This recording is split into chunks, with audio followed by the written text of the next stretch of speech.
আমায় থাকতে দিবানা।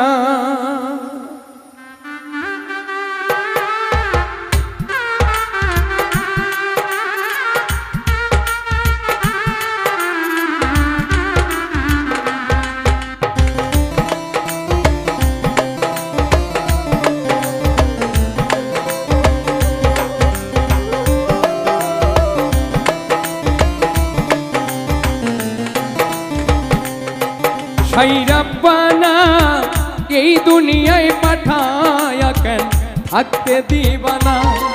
হাই রব্বানা এই দুনিয়ায় পাঠায়া কেন থাকতে দিবানা।